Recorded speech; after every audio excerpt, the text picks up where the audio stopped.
All right, we're off and running on our very first Zoom meeting. We're zooming in on education tonight. This is a series of listening posts to educate me and the public about the issues facing Iowa at the state level. I'm Warren Varley, husband to Karen Varley and father of our 4 children, Ben, Gwen, Lena, and Millie. Karen and I practice law together here in Stuart, and we also farm together on the family farm where we live near Stuart. We met at Iowa State, but Karen and I and our 4 children, all have a foundation built on Iowa education. So we understand that that's the foundation that really is what the whole state and its economy is built upon. Our future will always be built on Iowa public education, but it's been neglected for at least 10 years. The funding from the state government has not kept up with the rate of inflation. It's been underfunded every year. They increase the amount, but they don't keep up with inflation. So we need new leadership down in Des Moines that represents us. That's why I'm running. I think we need change in leadership, but leadership begins with listening. And we have some really great guests here tonight who are going to shed some light on the issues facing Iowa education, particularly now in this time of COVID. We're going to start off tonight with one of the people who's on the front line. Our school superintendents are trying to figure out how we can do as much as possible with limited resources.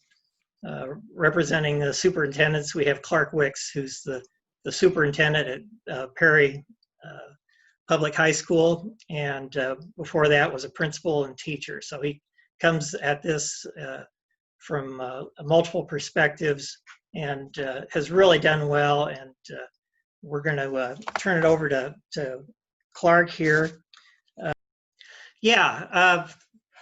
Multiple schools right now are struggling. I spoke to your wife, and she said you're pulling your hair out trying to figure out how we're going to return to learn.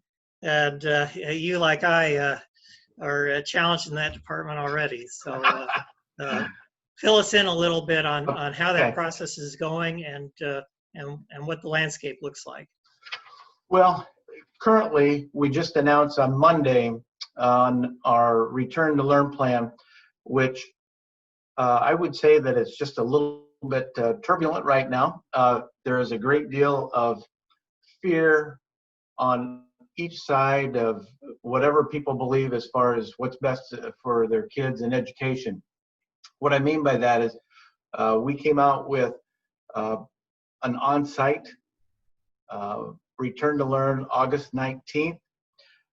We are also looking into online, but what I sense is this. Our goal is to build confidence in the people of Perry for on-site.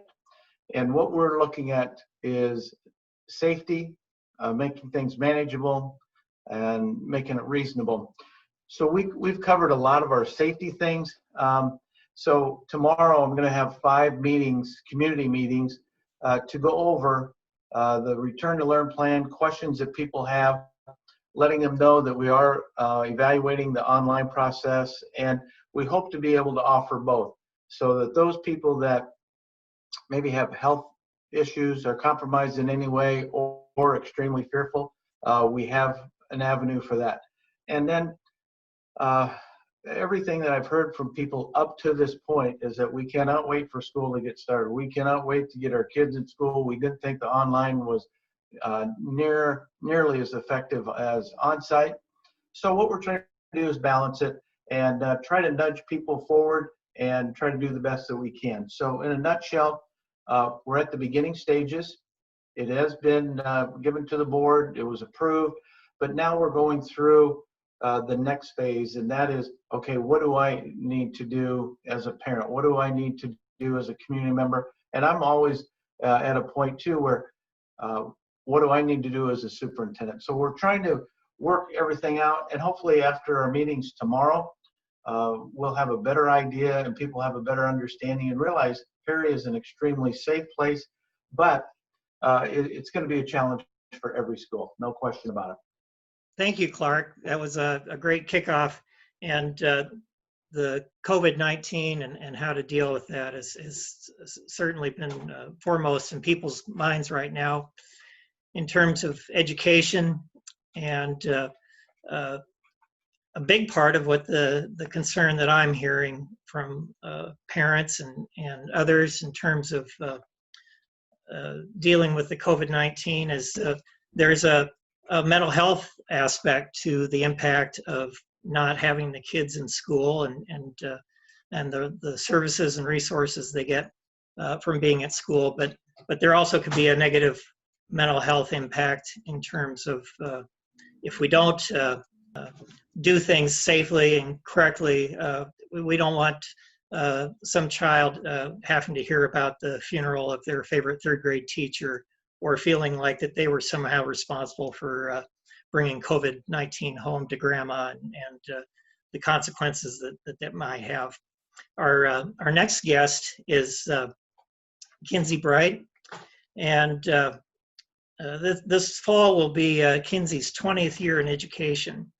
She served as a school counselor at Adel Elementary in the ADM school district, and has been there in that role for 5 years. Previously, she spent 11 years in the Waukee Community School District and 3 years in Norwalk Community School District.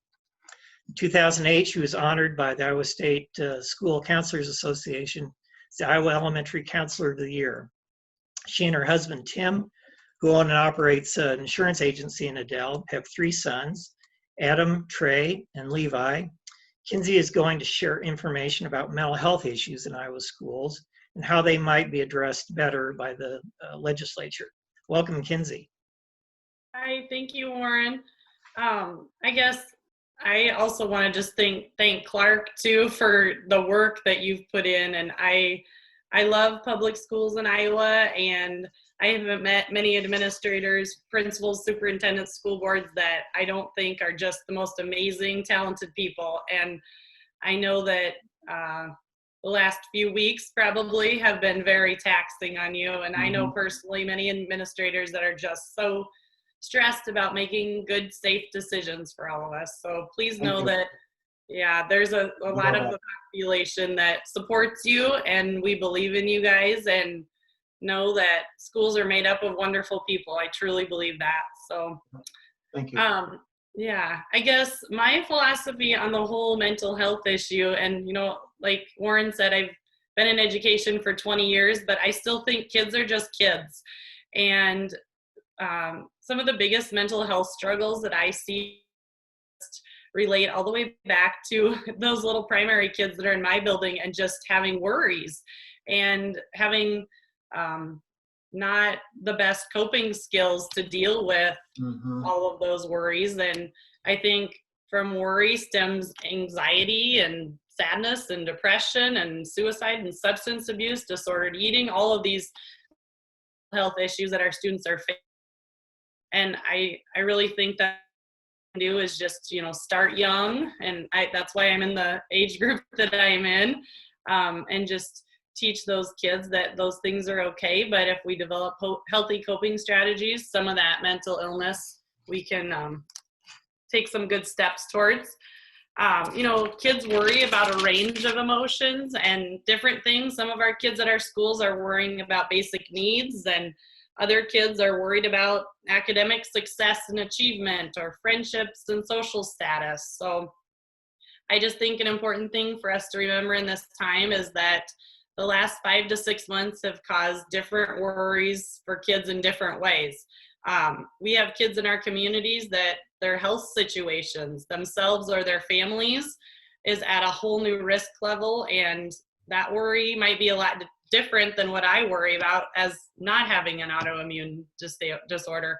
I've talked to several families personally in my community that, they're living in different levels of their homes. And I know we have a student that's living with a different family because she wanted to continue playing softball. And I'm sad for those families that have to divide just to go on with life the best they can.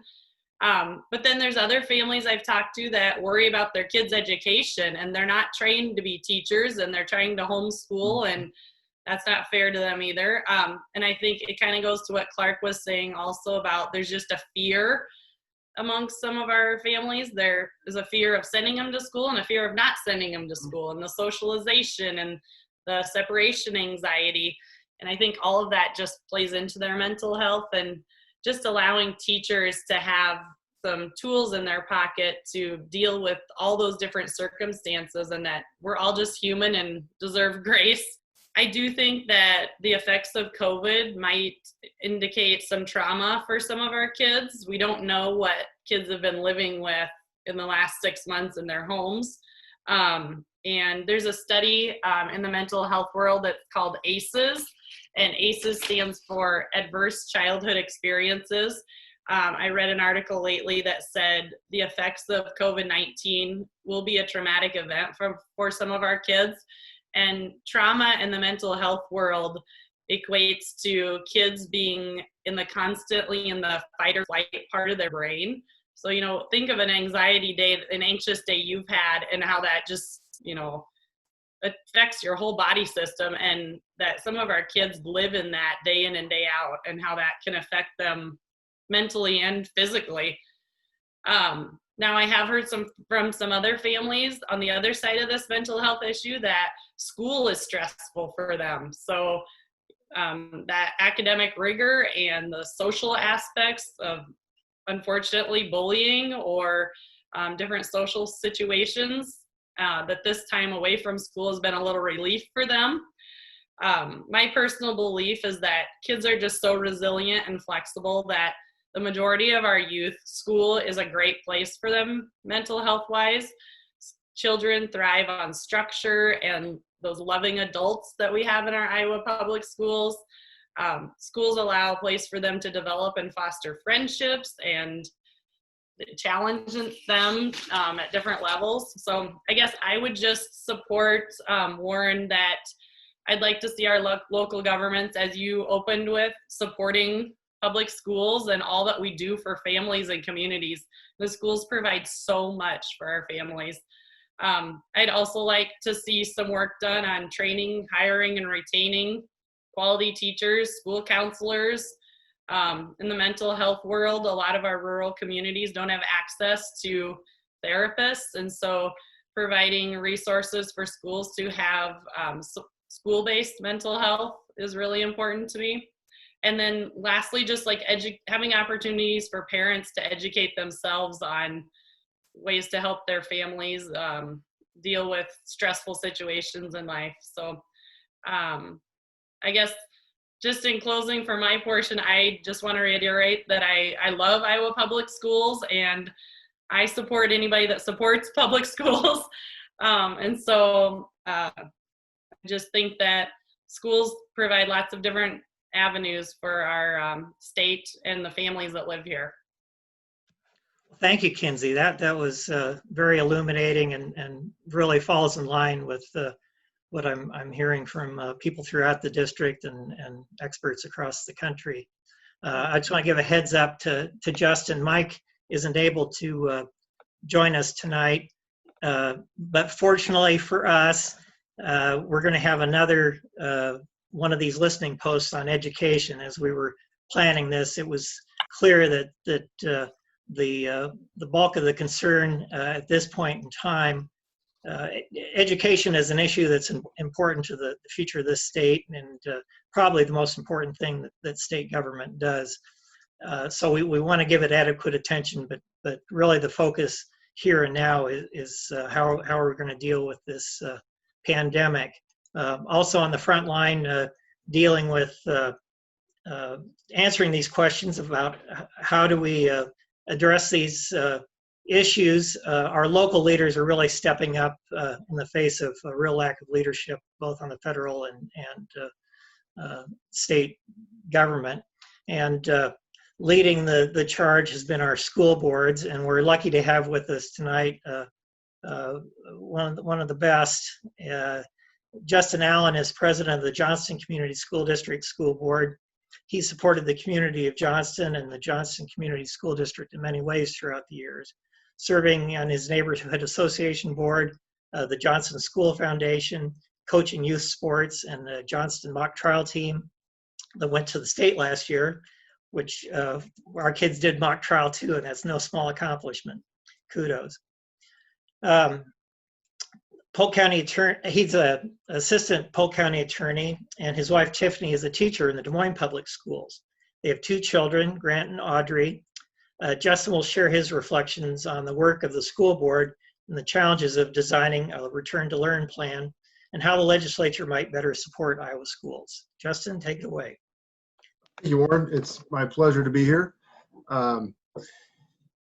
Everything that's been spoken so far by Clark and Kinzee, those are all things the school board has to consider too. We look at it all. So when you're determining policy, like a return to learn plan, I guess you could categorize it as a policy. From my perspective, there are 2 prongs, obviously: providing an education and keeping everyone safe, not just students, but students, teachers, and staff, which sometimes gets lost at the board table when not just return to learn, but in all of the things that we do, we sometimes lose focus of our teachers and staff.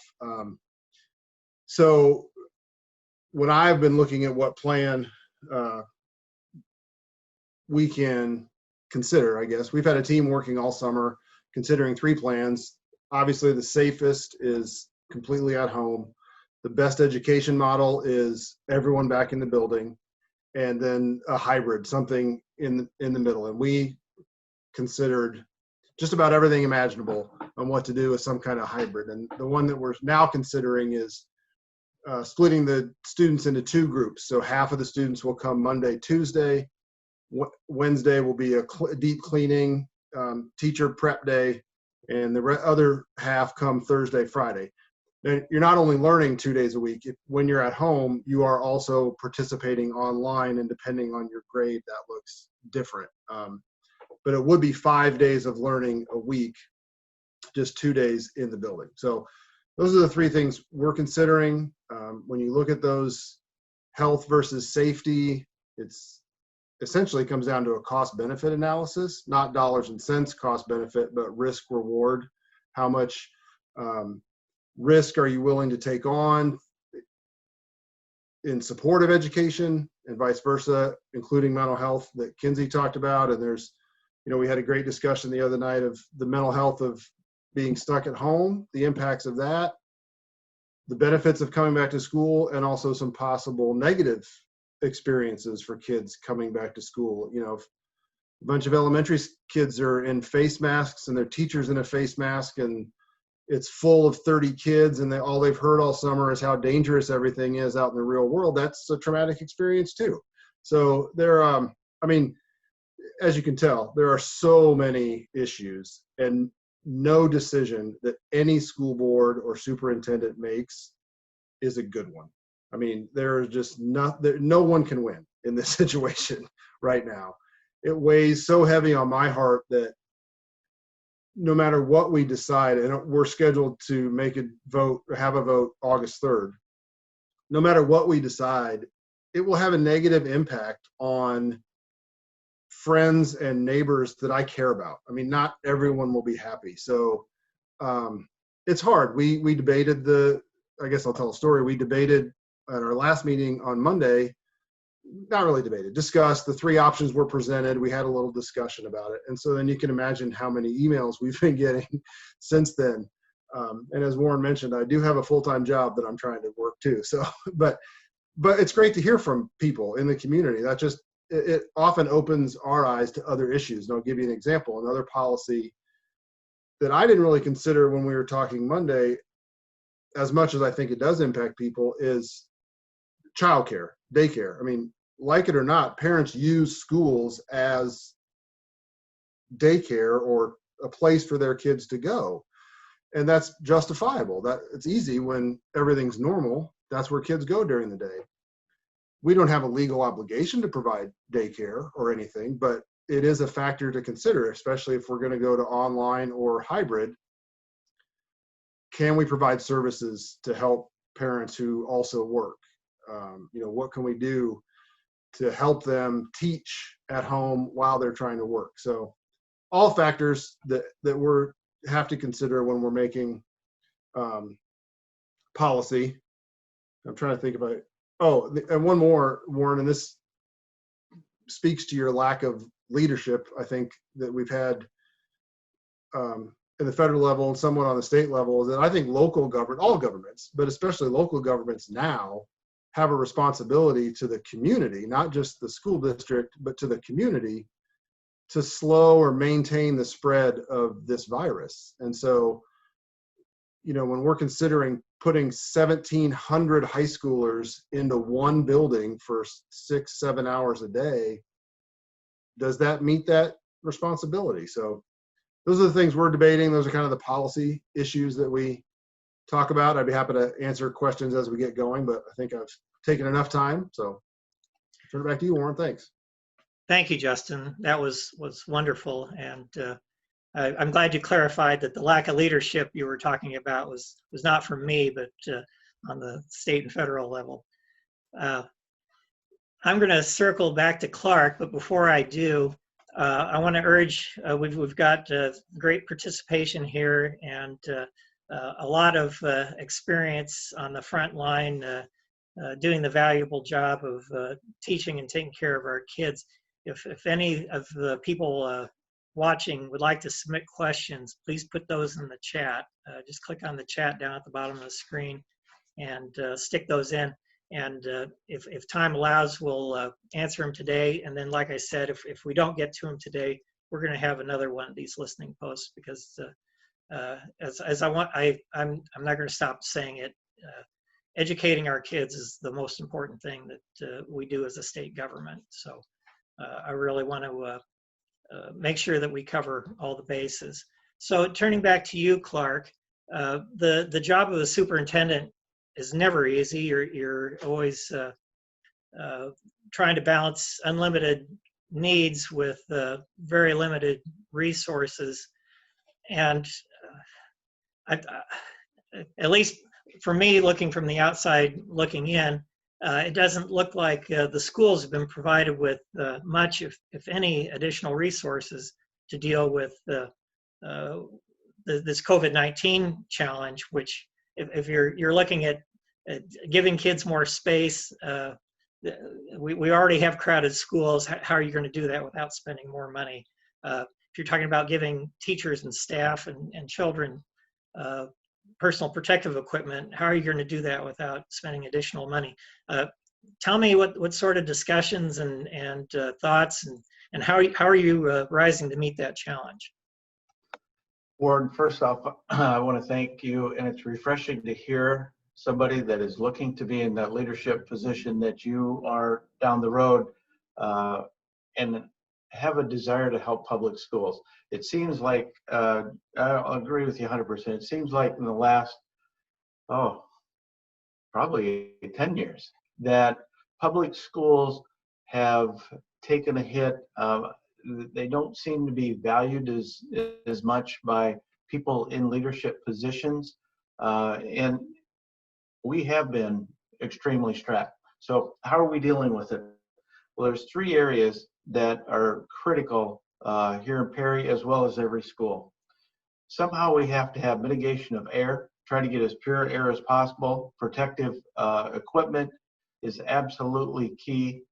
And then to try to balance out everything that Justin was talking about, Kinzee was talking about, was if you offer more than what we're built for. Schools are built for teaching and learning on site. Now when we go to either, you have a choice of on-site or online or a hybrid, that is going to take more personnel some way, shape, or form. You either have to have dollars for more staff, or you have to reduce the amount of time that kids are getting either on the or in the classroom or online. It's as simple as that. So that's what we're battling, as well as the last 10 years of being underfunded. just a shout out to Perry as far as the ESL situation, and I think at Johnston too. We're extremely underfunded in our English second language area. So I hope for the future, when you get voted in, that we can consider ESL not only for the Perrys of the world, but I think Johnston has, some ESL kids, and pretty soon there's going to be many, many schools that also have that. So how are we dealing with it? Those three areas that I mentioned. At Perry, I think we're going to be the only school in the state that is looking at needlepoint ionization, so that is a process that does kill pathogens, including coronavirus 19. And we hope to have an extremely clean school. We're taking various measures, but how do you do it? Well, you got to spend and invest money. And that is absolutely huge. So thanks again for your interest in public education. It is incredibly important. So kudos to you.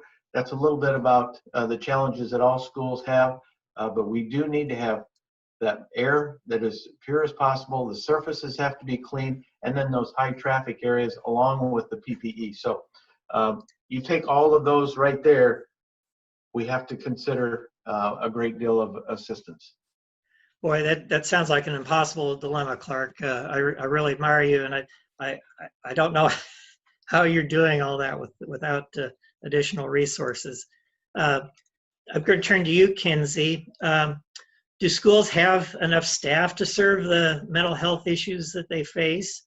I particularly think about my opponent was among the vanguard of the group of legislators who wanted to do away with funding for school nurses and school librarians. And can you imagine facing the issue that we have right now without school nurses?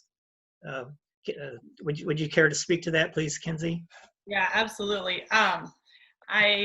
I feel fortunate to be in a district where our administrators and school board value small class sizes too. So that equates to more teachers also. Yes, I do. Yeah, I can't imagine being in this situation without the school nurses that we have. And those of you that work in a school, you know, they're phenomenal people too. As far as school counseling, I know the ratio that is recommended is 1 to 250, and that doesn't happen hardly anywhere in schools in Iowa. So just thinking about, providing mental health needs to more than 250 kids in a building in a school year seems completely unreasonable. But, just like all those classroom teachers are doing too, the more time you have with kids individually and, teacher and student, that just equates to more positive benefits for those kiddos. And who doesn't want that in our schools as well? So, I think it all goes back to that funding that we're all talking about and how schools have to operate on what they're given. It's not that our school boards and our superintendents don't want to have those people in those positions or they don't want to cut those positions, but they have to fund all the programs in the schools. So just, again, hearing you say also that public education is important and you'd like to focus on that funding just equals more opportunities and services for the kids that we have here in Iowa. Well, thanks, Kinzee. And that is a great segue into my next question for Justin. Justin, both in your role as president of the school board and in your professional role as a county attorney, you deal with the public a lot. How can we build more community support for public education so that there's pressure on the legislature and the governor to adequately fund public education? That's a good question.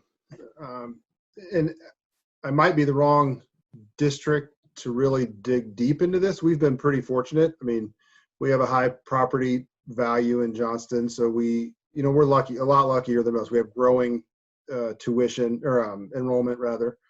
So we haven't had to face real difficult situations for funding in terms of cutting funding. Now, there have been some projects and things we've had to delay or not do. We also were fortunate enough to pass a really big bond issue several years ago and build a new high school. So, but I think I can speak to community involvement. We have a group, this shows my age, I can't remember the name of it right now, but it's the Legislative Action Committee, who meet and keep on top of legislative issues. That we go to the Day at the Hill that the Iowa Association of School Boards sponsors. And so we just try to recruit people to be involved that way. Go to the PTOs. Even as a candidate, Warren, if the PTOs were meeting, maybe they're meeting by Zoom, you can try to sit in on those meetings and share with them your goals and missions and objectives as a legislator, your views on lack of funding. So just be involved in the organizations that already exist, like PTOs, our Legislative Action Committee. Try to generate as much interest there. But, in most situations, people aren't going to be super active until it impacts them directly. So that's a challenge. Well, I love hearing that, Justin, because I absolutely commit to being open and available to the community. I think that's the most important thing I can do to be an effective legislator, and a place where I think our current senator has fallen down gravely, that he's not available to the community. He's not out there listening to constituents, and too often voting consistent with the special interests who are funding him. So I love hearing that. That my dad was in the legislature, and that's how he operated, and I think that's what makes for good policy making. I'm going to turn to some of the questions we're getting on chat, and I'm going to have I've got to give a shout out to my wife Karen.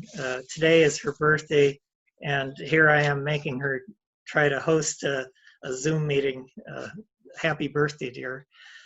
I'm going to have her unmute all of our speakers, Justin, Clark, and Kinzee, and hopefully you don't have so much to say that you all jump in at once. The first question that struck me, because it's one that I've been pondering as I listen to the various experts. Are there different plans for different levels of students? For instance, are we doing something different for K through 4 versus high school students? We're not. We did have a couple of the hybrid options that did include that type of plan. I'll give you an example. Because of the daycare issue or the younger children being harder to teach at home, we considered having, I think it was K through 4, meet every day, but our administration and school board, most of the school board, have always been concerned with this physical distancing, being able to maintain physical distance, smaller class sizes. So we considered using every building and room in our district, including the high school, to spread out elementary age kids. We have 5 elementary schools in Johnston. So we would use every nook and cranny of our facilities so they could go every day. And then high schoolers and secondary would only come once a day to check in. The administration and teachers didn't like that idea ultimately, so we went away from it. But the only difference we would make now, is regarding masks and face coverings. We're considering not making the much younger students wear them, but that hasn't been determined yet. That's the only difference we would have right now. Clark or Kinzee, do you have anything to add to that?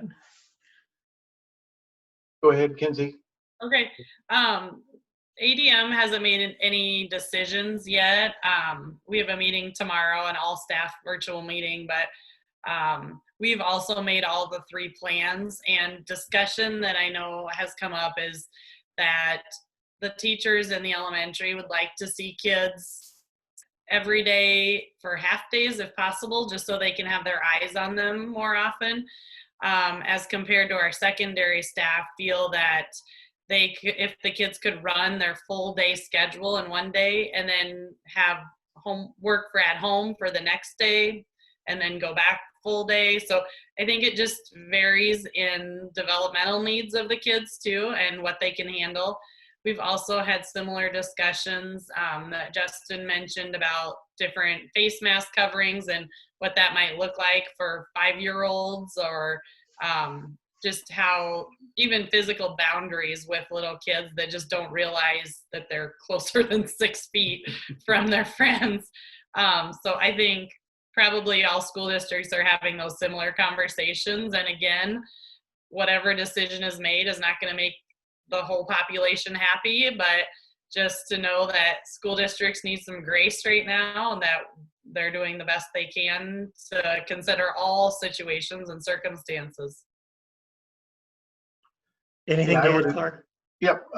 The thing that I would add, similar to what you guys have mentioned, at this time, we would be going throughout the day, all day, every day, and then we hope to be offering an online possibility. Now, the key that we've been talking about is strategic mitigation.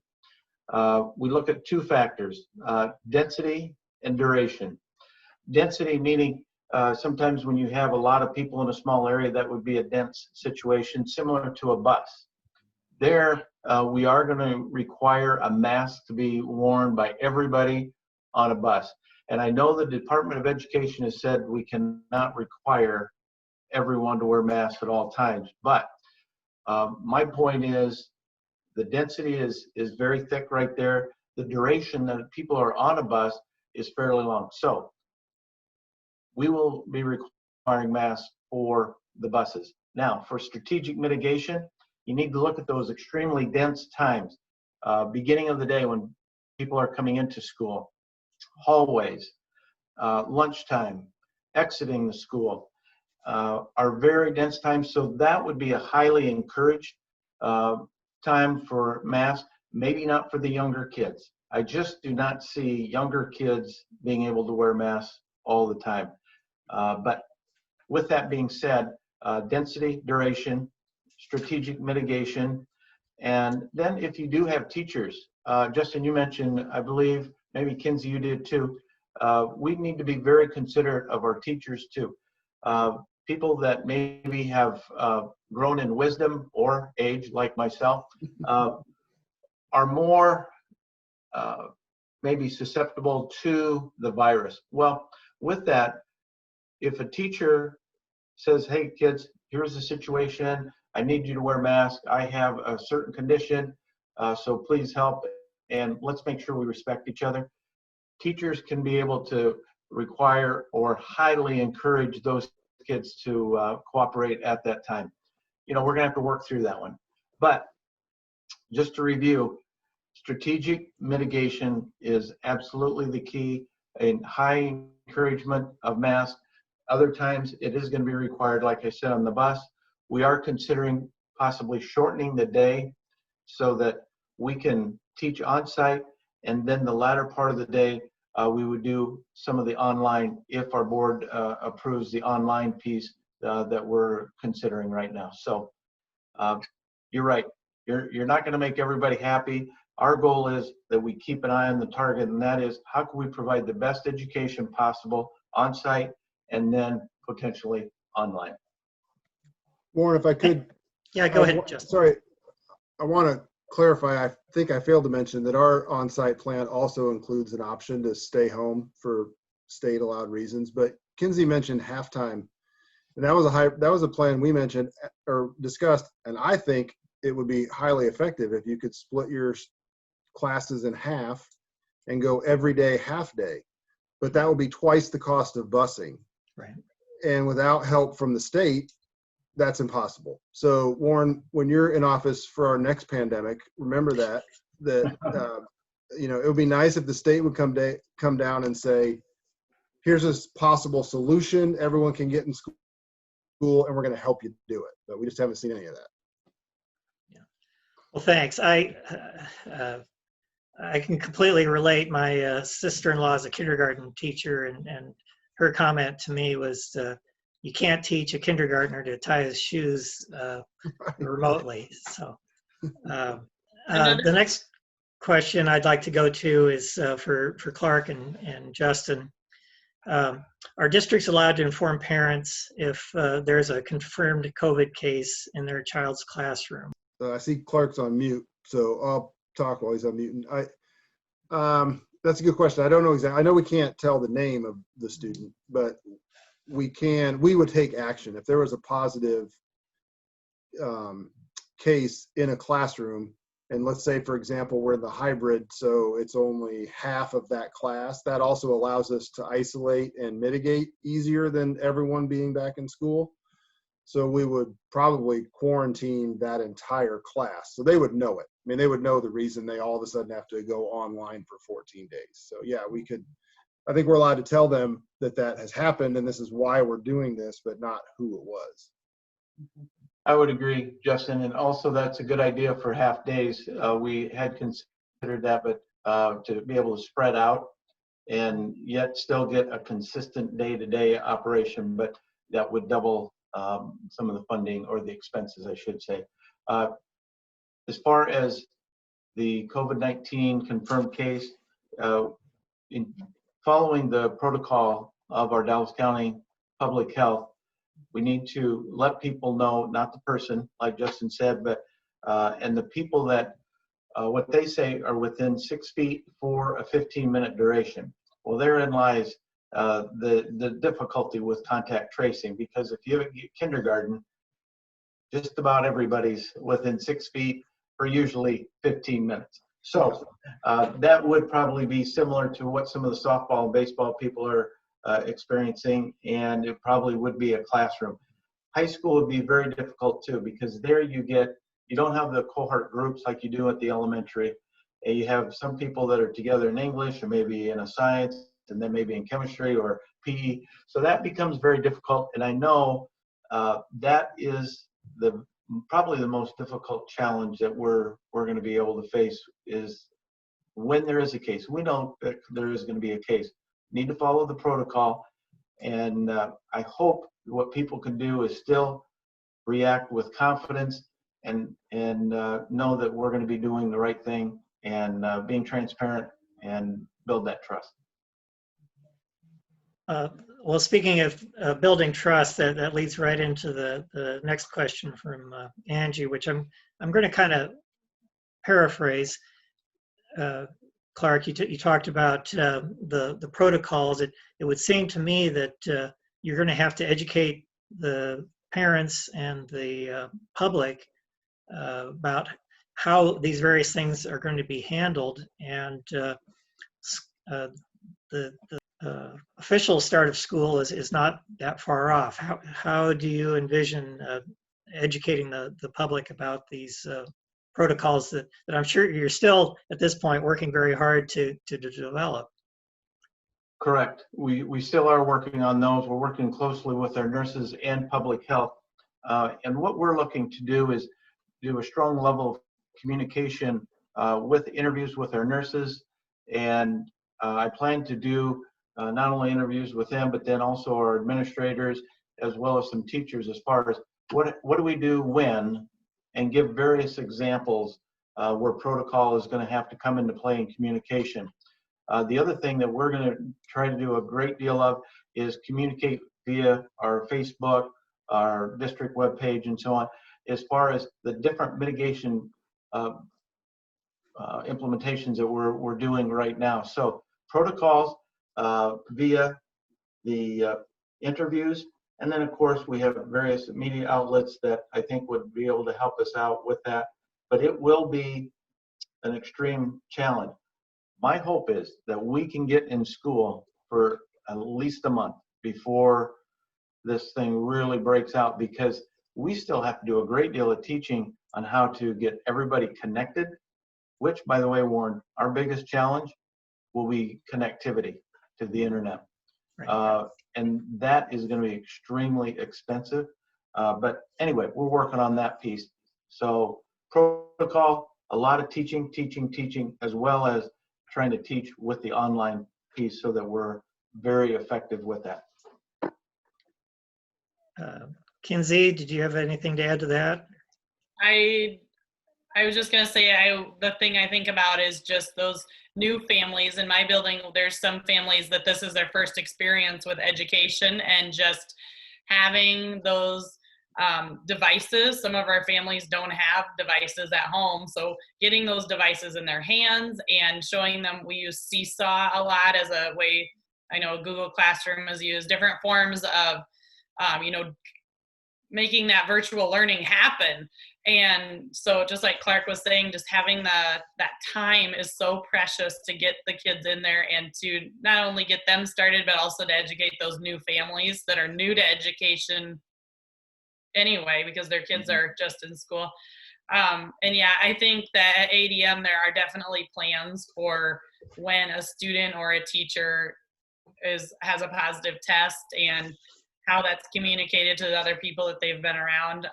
I don't know if I saw in the question the specific percentage, but I know in the winter months when it's flu season, it's like a 10% of the student body. So I imagine it'll be something similar to that. Justin, did you have anything to add? Well, something Clark said raised an interesting point I hadn't exactly considered when talking about going full on back in the building.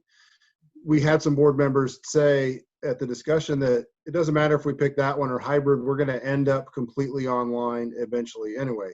And to me, my response is, well, let's just start there. Why risk the health of teachers and staff if we know we're going to end up? So to me, sustainability is a goal as well. And we're only going to approve it for 1 quarter. We're going to try it for 1 quarter and then reevaluate. But I hadn't thought of the fact that, look, we get them here for at least a month or a couple weeks and we get them set up. We know they're headed in the right direction. So then if they have to go home, we've got kind of a head start. So I hadn't considered that. So thanks for pointing that out, Clark.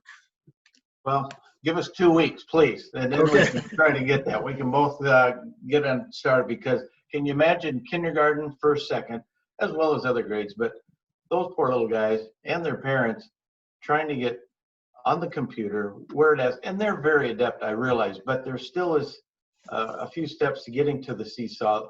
I think like Kinzee mentioned, or Google Classroom, or how do I get to doing the assignment, turning it in, or having the kids' attention for that length of time on the screen, because young kids are so tactile and they need that touch, they need that socialization.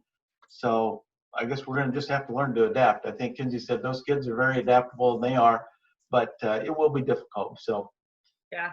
One other thing I'd like to comment on that kind of same thing is, in the spring, this was very different because students and families had been with their teacher and had developed a relationship with them for 5 months. And just to give families that opportunity to get to know their teacher through their child and see their excitement about school will only help make those virtual learning plans be more successful too. So I think that speaks to the mental health of their families, and also just the relationships and the trust that people put in our schools. If they can get a face with that teacher, and that'll help too. You bet. Totally agree. Several questions have come in about masks and or screening, and I attended a webinar on this topic that was hosted by the University of Iowa's chief epidemiologist, and he was a big advocate of using face shields, both because they provide a level of protection above and beyond the mask, and they keep you from touching your face. And he also thought younger children may be more tolerant of those than face masks. What are the policies? I mean, is it going to be required if the teacher is vulnerable? Is it just going to be recommended? How are you going to pay for them? I don't know. I'll throw it back to Clark.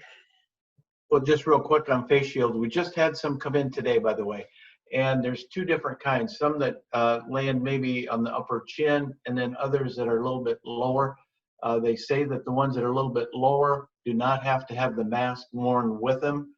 I think it would be difficult for some teachers to wear a mask and a face shield to try to teach kids if they're trying to look at their mouth and read the expression, and that's a huge part of communication. So the face shield, I think, could be a huge benefit, and we have now ordered 75 just to see how they look, how they feel, but we're experimenting right as we speak, and we will continue to take a look for sure for our staff. And then there's the part, I think, with the student, I guess that we could also look at that, those that are vulnerable, those that are compromised. We have some special needs students that definitely have some health issues, but yet have a high need for socialization, tactile, and that's where those shields could be very good. Again, a cost, and if you don't have much of the CARES Act dollars, I don't know how people are going to do it. I mean, there's PEPL, I suppose, 1 cent sales, but it's got to come from somewhere for sure. But face shields, I think, could be great possibilities. Justin, you want to, anything Yeah, different in your No, area? I was all prepared for the face shield debate at our meeting on Monday because it had been such a hot button issue. Now it's kind of tipping to a clear indication that they help and should be worn. So all the board members were pretty much in favor of it. It wasn't really an issue. And I think we're going to require a face covering. We're not going to tell them mask or shield. We'll let people choose, but we are going to require a face covering for staff and at least secondary and high school and middle school kids, and probably upper elementary as well. Like I said, we're still talking about the lower elementary kids. Kinzee, are there any? One of our Go ahead. when we did debate it a little bit in the meeting, one of our school board members she said, look, telling them to wear a shield is not controversial. We tell them to wear pants, and they all come to school with pants on. So telling them to wear a shield or to wear a face mask is no different. Yeah, I kind of on the same line of that. I think it just goes back to the way that families handle this, and hopefully that they're communicating all of this in a positive light, that, you know what, you get to go to school. This is so exciting. Everybody's going to be wearing this face mask or this shield, and just the way we present it to our own kids at home is going to be the way that they react to it. I know personally, when I wear a mask out in public, I just think the mask is a barrier for the sound as well. Like, I feel like I'm shouting all the time. Imagine a teacher up in front of a classroom trying to communicate verbally her lesson or his lesson, and just, not having the students be able to hear it also. And I think, Clark said too, like being able to read their lips and all of that will play into effective communication for the teachers in getting their academic goals across too.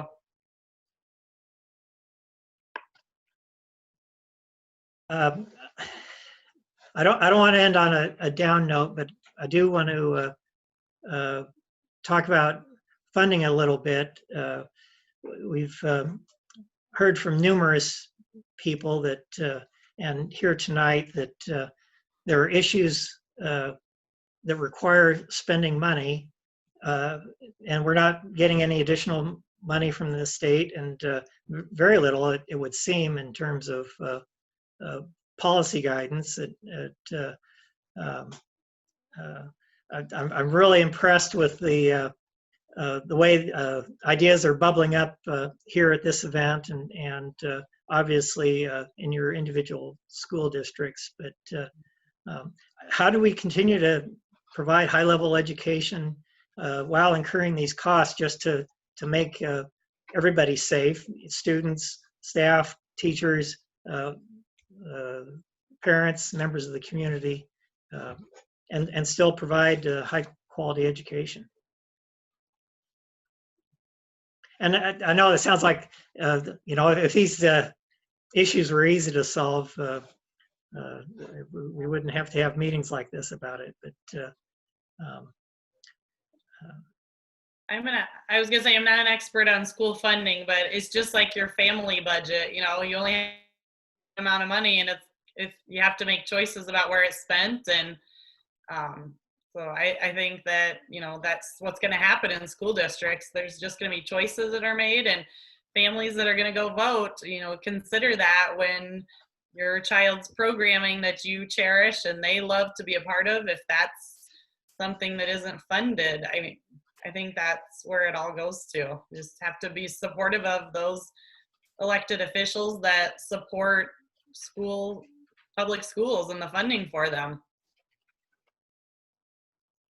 Yeah, talking to all the observers today, go to candidate forums. You know, I live in Johnston, and until recently had been represented by nothing but Republicans around. And so, but they still listen, even though, you know, we go and we ask them questions. What are you going to do for education funding? What's your plan?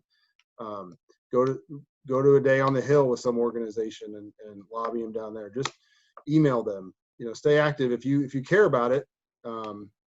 Even if they're not from the same party as you, or you didn't vote for them, they're still your representative. And so be a bug in their ear constantly.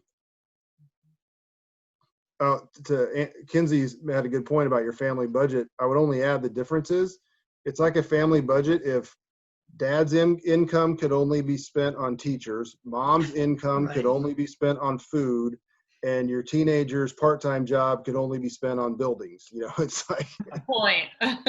Very good point. I agree. It's a balancing act. It's a matter of priorities, and we do have limited funds, obviously. I think it all goes back to what's a priority for everybody. Hopefully, what the positive, to try to end it on that with COVID-19, is that I think it has taught all of us the importance that everybody counts. Everybody's got to work together, and yet everybody has a voice. So somehow it isn't always a clean thing to do, to listen to everybody's idea, and but we've got to focus on the target. And the target is, we are a better society when we have more people that are educated, healthy, have good mental health, like Kinzee has been talking about. So that helps everybody. So are we in it for everybody, or are we not? Is public education a high priority, or is it not? That's really the whole thing. And we have to, as educators, do our best to be prepared, try to offer the very best, and just realize Perry, as well as Adel, as Johnston, all the schools, public schools are vital, absolutely vital to our society. I think that's a wonderful way to wrap things up, and we're coming up on the end of our hour. I want to be respectful of everybody's time. Thank you so much to everybody who attended, and like I said, we're going to get this out on the Facebook so that those who weren't able to watch tonight can get benefit from this really useful discussion. A lot of excellent points have been raised tonight. Thank you for all the birthday wishes to Karen. She appreciates them a lot. I don't think she's going to let me unmute you all so you could sing happy birthday to her, but so I'll have to do that a cappella later. As I said, we're going to have another one of these listening posts on education. There's just way too much here to cover in an hour. And I'm sorry if I didn't get to some of your questions. They were all excellent, and I appreciate all the input. I think we've accomplished a lot here tonight, just in terms of sharing ideas and talking about the priorities and what needs to be done to make our democracy work for all Iowans. So thank you so much for being here tonight. Thank you, Warren. Thank you for your support. Absolutely. And with that, I'll let Karen end the meeting and tell you good night. Thank you, Warren.